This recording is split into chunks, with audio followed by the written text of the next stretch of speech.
میں دریا کی روانی دیکھی، غنچ و غل کی رنگی جوانی دیکھی. یہ تھے محمد احسن رضوان. ابھی اس دے رہا ہوں کہ وہاں اپنی تقریر پیش کریں. ارمان فیروز صدیقی. آجا بیٹا. سگا بھائی غریب ہے تو پڑوسی بتا رہے ہیں لوگ، پتہ لگاؤ میت کسی امیر کی ہے جو دوڑ دوڑ کر کے کاندھا لگا رہے ہیں لوگ. محمد ارمان فیروز صدیقی. السلام علیکم ورحمۃ اللہ وبرکاتہ. الحمدللہ رب العالمین والعاقبۃ للمتقین والصلاة والسلام على سيد الأنبياء والمرسلين وعلى آله وصحبه أجمعين. أما بعد، قال الله تعالى في كلام المجيد والفرقان الحميد: أعوذ بالله من الشيطان الرجيم، بسم الله الرحمن الرحيم. واعبدوا الله ولا تشركوا به شيئا وبالوالدين إحسانا وبذي القربى واليتامى والمساكين والجار ذي القربى والجار الجنوب. محترم حضرات، حکم صاحبان اور اساتذہ کرام، دور دراز صاحب مہمان گرامی، آج کے اس سالانہ انجمن میں جس موضوع پر بولنا چاہتا ہوں وہ ہے پڑوس کے حقوق. محترم حضرات، ابھی میں نے آپ لوگوں کے سامنے آتے کرنا پڑی ہے، اس کا ترجمہ یہ ہے: وَاعْبُدُوا اللَّهَ وَلَا تُشْرِكُوا بِهِ شَيْئًا. اللہ کی عبادت کرو اور اس کے ساتھ کسی کو شریک نہ کرو. وَبِالْوَالِدَيْنِ إِحْسَانًا، اور اپنے ماں باپ کے ساتھ اس کا سلوک کرو. وَبِذِي الْقُرْبَى وَالْيَتَامَى وَالْمَسَاكِينِ، اور رشتہ دار اور یتیموں سے اور مسکینوں سے.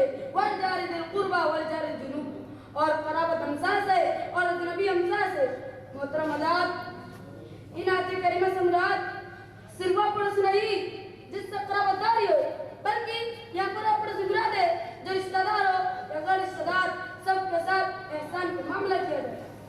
معزز حضرات، آیا پڑوسی کے حقوق کے متعلق حدیث میں سماع کرنا. حضرت عائشہ رضی اللہ عنہ سے روایت ہے کہ رسول صلی اللہ علیہ وسلم نے فرمایا: ما زال جبریل یوصی بالجار حتی ظننت انہ سیورثہ. جبرائیل علیہ السلام برابر مجھے پڑوسی بارے میں وصیت کرتے رہے، یہاں تک کہ مجھے گمان ہونے لگا کہ آپ پڑوسیوں کے وارث بنا دیں گے. محترم حضرات، کیا ہم نے کبھی غور کیا کہ ایک پڑوسی کا حق دوسرے پڑوسی پر کیا ہے؟ آخر کیا ہوتا ہے؟ ہم اپنے پڑوسی سے نفرت کرتے ہیں، ان کو تکلیف پہنچاتے ہیں، مارتے ہیں. یاد رکھیے، اگر کوئی شخص اپنے پڑوسی سے ستاتا ہے اور تکلیف پہنچاتا ہے تو وہ حقیقی مسلمان نہیں. جیسا کہ ابو شریف رضی اللہ عنہ سے روایت ہے کہ رسول صلی اللہ علیہ وسلم نے فرمایا: واللہ لا یؤمن واللہ لا یؤمن واللہ لا یؤمن. قیل من یا رسول اللہ؟ قال الذی لا یؤمن جارہ بوائقہ. اللہ کی قسم وہ مومن نہیں، اللہ کی قسم مومن نہیں، اللہ کی قسم مومن نہیں. صحابہ کرام نے پوچھا کہ اللہ کے رسول وکان ہوگا؟ تو آپ صلی اللہ علیہ وسلم نے فرمایا: جس کا پڑوسی اس کے شرعوں سے محفوظ نہ ہو. محترم حضرات، اگر کوئی سچا اور پکا مومن بننا چاہتا ہے اور آخرت کی دن پر ایمان رکھتا ہے، اسے چاہیے کہ وہ اپنے پڑوسی کو نہ ستائے اور نہ تکلیف دے، بلکہ اس کے ساتھ احسان کرے. جیسا کہ حضرت ابو ہریرہ رضی اللہ عنہ سے روایت ہے کہ رسول صلی اللہ علیہ وسلم نے فرمایا: من کان یؤمن باللہ والیوم الآخر فلا یؤذی جارہ. جو اللہ اور آخرت کے دن پر ایمان رکھتا ہے اسے چاہیے کہ وہ اپنے پڑوسی کو نہ ستائے اور نہ تکلیف دے، بلکہ اس کے ساتھ حسن سلوک کرے. اور ایک حدیث میں حضرت ابو ہریرہ رضی اللہ عنہ سے روایت ہے کہ رسول صلی اللہ علیہ وسلم سے کہا گیا کہ اے اللہ کے رسول، فلاں رات قیام کرتے ہیں، دین میں روزہ رکھتے ہیں، صدقہ کرتے ہیں، لیکن اپنی زبان سے پڑوسی کو تکلیف پہنچاتے ہیں. تو آپ صلی اللہ علیہ وسلم نے فرمایا: اس میں کوئی بھلائی نہیں، یا من نار النار و جہنم میں سے. تو آپ صلی اللہ علیہ وسلم کو دوسرے بارے میں بتایا گیا کہ اے اللہ کے رسول، فلاں نماز پڑھتے ہیں اور صدقہ کرتے ہیں، لیکن کسی کو تکلیف نہیں پہنچاتے. تو آپ صلی اللہ علیہ وسلم نے فرمایا: یا من اہل الجنہ و جنتیوں میں سے ہے. نیک پڑوسی کا حق کیا بھی ہے، اس سے نہ ستائے اور نہ تکلیف دے، بلکہ اس کے ساتھ احسان کرے. ہمارے رسول صلی اللہ علیہ وسلم نے بھی حکم دیا کہ جب کوئی گوشت کا سن پکائے تو اس میں شوربہ کے لیے زیادہ پانی ڈال دے تاکہ کچھ پڑوسیوں کے بھی دے سکے. جیسا کہ حضرت ابو ذر غفاری رضی اللہ عنہ سے روایت ہے کہ رسول صلی اللہ علیہ وسلم نے فرمایا: یا ابا ذر اذا طبخت مضغة فاخبر ماءها وطاعت جيرانك. اے ابو ذر، جب تم گوشت کا سالن پکاؤ تو اس میں پانی زیادہ ڈال دینا اور اپنے پڑوسی کا خیال رکھو. محترم حضرات، ان تمام دلائل سے بات واضح ہوتی ہے کہ وہ اپنے بڑوں سے نہ ستائے اور نہ تکلیف دے بلکہ اس کے ساتھ سچے اخلاق سے پیش آئے۔ جو شخص اس کو تکلیف پہنچاتا ہے اس سے بد کلامی کرتا ہے یہ دخول جہنم کا ذریعہ ہے، جبکہ اس کے ساتھ احسان کرنے کا حق کے سنوارنا ہے۔ اب آخر میں اس شعر کے ساتھ اپنی بات کو ختم کرنا چاہوں گا۔ درد دل کے واسطے فائدہ کے انسان کو ورنہ طاعت کے لیے کچھ کم نہ تھے۔ اب آخر میں اللہ تعالیٰ سے دعا ہے کہ ہم تمام مسلمانوں کو پڑوسی کو حقوق ادا کرنے کی توفیق عطا فرمائے، آمین۔ وآخر دعوانا الحمدللہ رب العالمین۔ السلام علیکم ورحمۃ اللہ وبرکاتہ۔ سے تقریباً 4-5 بچوں کا پروگرام باقی رہ گیا ہے اور انشاءاللہ نماز کے بعد فوراً ہوگا، آسان ہو رہی ہے، 5 منٹ کے بعد جماعت کھڑی ہو جائے گی، پھر اس کے بعد سے آپ نماز کے بعد پھر ایسے بیٹھیں گے، انشاءاللہ پروگرام ہوگا۔ اور دستارویز کرنا بھول جاتے ہیں، جہاں والے اسے جب یاد کرنا بھول جاتے ہیں، زمینوں کے تہوں میں کوئی ہلچل بھیج دیتا ہے، میں اپنے سب مسائل بس اسی پر چھوڑ دیتا ہوں، میں اپنے سب مسائل بس اسی پر چھوڑ دیتا ہوں، میرے الجھے مسائل کا وہی حل بھیج دیتا ہے۔ اب اس کے بعد سے تقریر کرنے کے لیے یہ جو بڑے لوگ ہیں وہ آگے آ جائیں نا، جو آگے جگہ خالی ہے،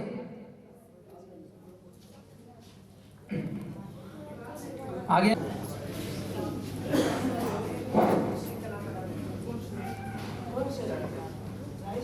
السلام علیکم ورحمۃ اللہ وبرکاتہ۔ مائک چیک کیجیے۔ پردہ نشین ماؤں اور بہنوں اور میرے عزیز ساتھیوں، آج کی اس پرنور انجمن میں میری تقریر کا عنوان ہے اللہ تعالیٰ مہلت دیتا ہے، کھلی جھوٹ نہیں۔ انسان خطاؤں کا پتلا ہے، غلطیاں کرنا اس کی فطرت میں داخل ہے، جیسا کہ نبی صلی اللہ علیہ وسلم کا فرمان ہے کل بنی آدم خطاء وخیر الخطائین التوابون۔ بنی آدم کے ہر فرد سے غلطیاں سرزد ہوتی ہے، لیکن خطاکاروں میں سے بہتر وہ ہے جو توبہ کرے۔ اولین غلطی ابو البشر سیدنا آدم علیہ السلام سے سرزد ہوئی، جس کے پاداش میں وہ جنت سے نکالے گئے اور دنیا آباد ہوئی۔ بنی آدم کی اسی فطرت کے بنا پر اللہ عز و جل نے اس کے لیے قانونی مہلت وضع کیا تاکہ ہر خطا کار کو یہ موقع مل سکے کہ وہ اپنے گناہوں پر پشیمان ہو اور توبہ کرے اور اپنے رب غفار کی معافی حاصل کرے، اور غلطیوں کا احساس دلانے کے لیے ہر زمانے ہر قوم کے اندر انبیاء اور رسل مبعوث کیے۔ اللہ تعالیٰ قرآن مجید میں فرماتا ہے وَلَقَدْ بَعَثْنَا فِي كُلِّ أُمَّةٍ رَسُولًا أَنِ اعْبُدُوا اللَّهَ وَاجْتَنِبُوا الطَّاغُوتَ، اور ہم نے ہر امت میں رسول بھیجے تاکہ لوگ صرف اللہ کی عبادت کریں اور اس کے سوا تمام معبودوں سے بچیں۔ اللہ تعالیٰ مہلت اس لیے عنایت کرتا ہے کہ ظالم غور و فکر کر کے سمجھ جائے۔ نیک بخت لوگ تو اپنے غلط اعمال پر نادم ہو کر اپنے رب کی طرف رجوع کر لیتے ہیں، لیکن جو بدبخت لوگ ہوتے ہیں وہ اپنی اس دی ہوئی مہلت کو اللہ کی اپنے لیے خوش نصیبی سمجھتے ہیں اور یہ گمان کرنے لگتے ہیں کہ اگر وہ حق پر نہیں ہے تو ان کا رب ان کی گرفت کیوں نہیں کرتا۔ اسی طرح وہ گناہوں میں اور آگے بڑھ جاتے ہیں اور ذلت آمیز عذاب ان کا مقدر بن جاتا ہے، جیسا کہ اللہ تعالیٰ قرآن مجید میں فرماتا ہے وَلَا يَحْسَبَنَّ الَّذِينَ كَفَرُوا أَنَّمَا نُمْلِي لَهُمْ خَيْرٌ لِأَنفُسِهِمْ إِنَّمَا نُمْلِي لَهُمْ لِيَزْدَادُوا إِثْمًا وَلَهُمْ عَذَابٌ مُهِينٌ۔ اور کافر لوگ ہماری دی ہوئی مہلت کو اپنے حق میں بہتر نہ جانیں۔ مہلت تو اس لیے کہ وہ اپنے گناہوں میں اور بڑھ جائے اور انہی کے لیے سلیل کر دینے والا عذاب ہے۔ یعنی اللہ تعالیٰ اپنی حکمت اور مشیت کے مطابق کافروں کو مہلت عطا فرماتا ہے، وقتی طور پر انہیں دنیا کی فراغت اور خوشحالی سے فتوحات اور مال و اولاد نوازتا ہے، اور لوگ سمجھتے ہیں کہ اللہ پر ان کا فضل ہو رہا ہے، لیکن اگر اللہ کی نعمتوں سے فیض یاب ہونے والی نیکی اور اطاعت کا راستہ اختیار نہیں کرتے ہیں تو یہ فضل الہی نہیں بلکہ مہلت الہی ہے۔ حدیث میں آتا ہے اللہ کے رسول صلی اللہ علیہ وسلم نے فرمایا ان اللہ لیملی للظالم حتی اذا اخذہ لم یفلتہ قال ثم قرأ. اللہ تعالیٰ ظالموں کو مہلت دیے جاتا ہے حتیٰ کہ جب اسے پکڑتا ہے تو چھوڑتا نہیں.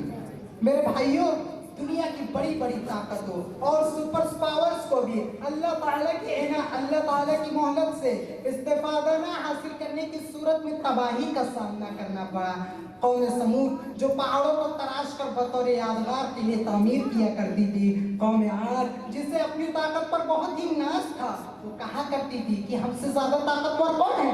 فرعون جو انا ربکم الاعلیٰ کا دعوے دار تھا، نمرود جس کے خزانوں کا کوئی شمار نہیں تھا، لیکن کوئی اللہ کی مضبوط گرفت سے بچ نہ سکا. کیسر و کسرا کا نشان مٹ گیا. برٹش امپائر، سوویت یونین، روس کا بھی حال اس سے کچھ مختلف نہیں ہوا. اور اب دور حاضر کا سپر پاور امریکہ جو اپنی سائنس اور ٹیکنالوجی کی ترقی اور طاقت کے غرور میں دنیا میں دہشت پھیلائے ہوئے ہے اور کوئی اسے روکنے والا نہیں، تو یہ اس کی خوش بختی کی دلیل نہیں ہے.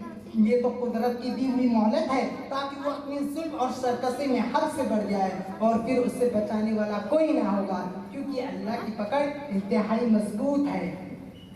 اللہ کے نبی صلی اللہ علیہ وسلم قرآن کی یہ آیت لوگوں کو پڑھ کر سنایا کرتے تھے. وَكَذَلِكَ أَخْذُ رَبِّكَ إِذَا أَخَذَ الْقُرَى وَهِيَ ظَالِمَةٌ إِنَّ أَخْذَهُ عَلِيمٌ شَدِيدٌ. اسی طرح میرے رب کی پکڑ بہت المناک اور سخت ہے. آخر میں اللہ تعالیٰ سے دعا کرتا ہوں کہ اے اللہ، تو ہمیں اپنی پکڑ سے بچنے کی توفیق عطا فرمائے، اور جو تو نے ہمیں مہلت دی ہے اس میں ہمیں سمجھ جانے کی اور تیری طرف رجوع کرنے کی توفیق دے. آمین. وآخر دعوانا ان الحمد للہ رب العالمین. السلام علیکم ورحمۃ اللہ وبرکاتہ. وعلیکم. سونے والوں کو جگہ دیے تقریر کے آغاز سے، سونے والوں کو جگہ دیے تقریر کے آغاز سے، پھر میں نے باطن جلا دیے شعلے کی آواز سے. یہ تھے موصوف عبدالرافع ابن ابو غالب. اب اس کے بعد سے سرتاج محمد سرتاج صاحب کو دعوت سخن دے رہا ہوں.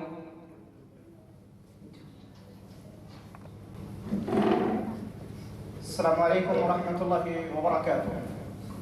محترم حضرات، یہ پروگرام کو تھوڑی دیر کے لیے روکا جا رہا ہے. ہمارے رئیس المرکز مرکز الہدیٰ التعلیمی والخیری کے جو رئیس ہیں، ان کے ایک خاص ایک محسن جو آپ لوگوں سے خطاب کرنا چاہ رہے ہیں، اور ہم طلبہ جو مرکز الہدیٰ التعلیمی والخیری کے جو طلبہ ہیں ان کو کچھ نصیحانہ کلمات سے نوازنا چاہتے ہیں. تو میں ان کو دعوت دیتا ہوں کہ شیخ ادعو فضیلۃ الشیخ حسین الجابری حفظہ اللہ فلیتفضل مشکورا. شیخ حسین الجابری.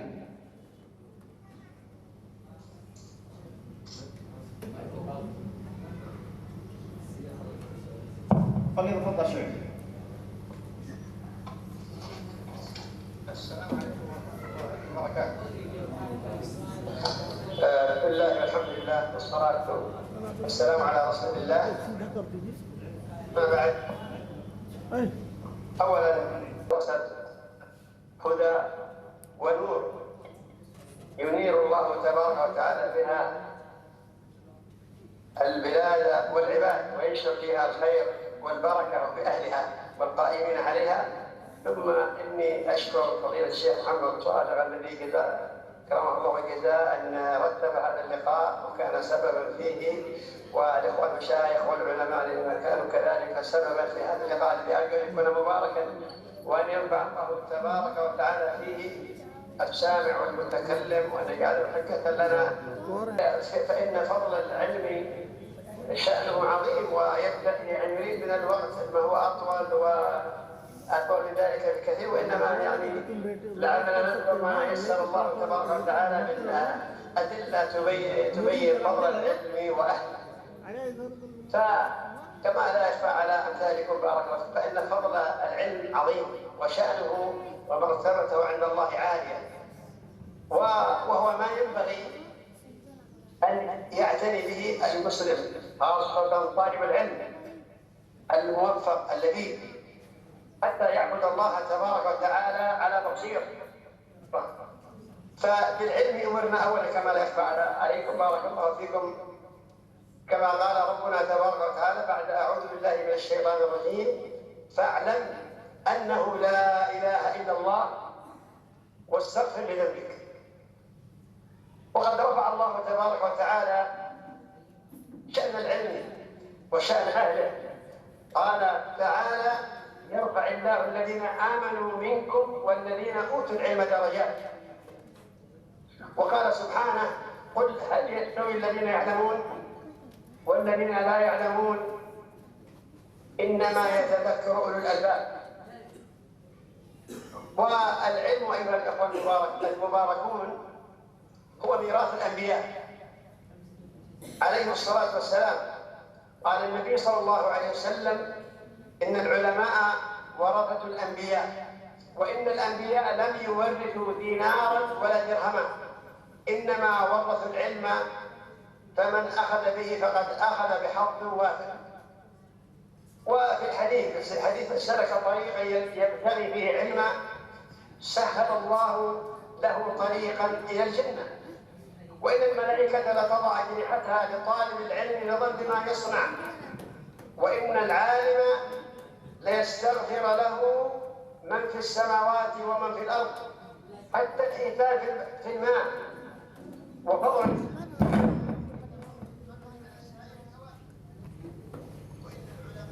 شرف متعلق، فهو متعلق بالله تبارك وتعالى، به يتعرف المسلم على الله فيعبد الله تبارك وتعالى على بصيرة. قل هل يستوي الذين يعلمون والذين لا يعلمون؟ فالعلم الشرعي كفى به شرفا بأنك به تتعرف على الله جل في علاه، فيرفع الله به قدرك ومنزلتك في الدنيا والآخرة. وكما تعلمون أيها الإخوة أن عندما يطلع المؤمنون بعضهم على بعض وهم كلهم كرام عند الله تبارك وتعالى بالعلم، يرفع الله الذين آمنوا منكم والذين أوتوا العلم درجات واتبعوا سبيل النبي صلى الله عليه وسلم. ويقول ربنا تبارك وتعالى: فأنجينا الذين ينهون عن السوء وأخذنا الذين ظلموا بعذاب بئيس بما كانوا يفسقون. إشارة إلى النجاة عن الذين ينهون عن السوء وهم الدعاة إلى الله، فهم به ونجم يقتدي الناس به. وهنيئا لمن تفرغ لهذا الخير للعلم والتعليم والدعوة إلى الله تعالى يبتغي بذلك وجه الله الكريم، هنيئا له ثم هنيئا له. قال تعالى: ومن أحسن قولا ممن دعا إلى الله وعمل صالحا وقال إنني من المسلمين. فبحياة العلم أيها الإخوة والعلماء تحيا الأرض وتحيا الناس. دعوته هي دعوة الرسل عليهم الصلاة والسلام، هي دعوة التوحيد التي هي دين الإسلام. قال تعالى: وما أرسلنا من قبلك من رسول إلا نوحي إليه أنه لا إله إلا أنا فاعبدون. وقوله تعالى عن أنبيائه ودعوة قومهم أن اعبدوا الله ما لكم من إله غيره، وهو مقتضى دين الإسلام، دين الله، دين الأنبياء والرسل جميعا من أولهم إلى آخرهم، الذي لا يقبل الله دينا سواه. قال تعالى: إن الدين عند الله الإسلام. وقال تعالى: ومن يبتغي غير الإسلام دينا فلن يقبل منه وهو في الآخرة من الخاسرين. فلا بد لمعرفة هذا الدين العظيم والدعوة إليه من العلم الشرعي. والإسلام النقي أيها الإخوة هو الذي لم يختلط بشوائب ولا بدع ولا شبهات، وهو ما كان عليه النبي صلى الله عليه وسلم وصحابته الكرام رضي الله عنهم وأرضاهم ومن تبعهم بإحسان، وهم أتباع السلف الصالح. وحتى ينجو المسلم من الشرك والبدع لا بد من طلب العلم الشرعي حتى يتحرى سبيل أهل النجاة، وهم السلف الصالح رضي الله عنهم وأرضاهم، ويسلك مسلكهم بإذن الله تعالى على علم وبصيرة، ويجتنب الضلال على علم ونور وبصيرة. فما أعظم أهمية طلب العلم إذا عرفنا ذلك. أيها الأخوة الكرام، في هذا المجال لم يترك سلف هذه الأمة الكلام عن أهمية العلم، بل تكلموا كثيرا وتكلموا عن فضله، وإنما نختصر بعض المقالات لبعضهم، ولا فالمقام يطول والوقت محدود. ابن عباس رضي الله تعالى عنهما يقول: تدارس العلم ساعة خير من قيام الليل ساعة. أن تدارس العلم، تدرب العلم الشرعي ساعة واحدة خير لك من أن تقوم الليل. يعني ربما الإنسان يدخل طالب العلم وليس له تلك النية، قال طلبهم له نية.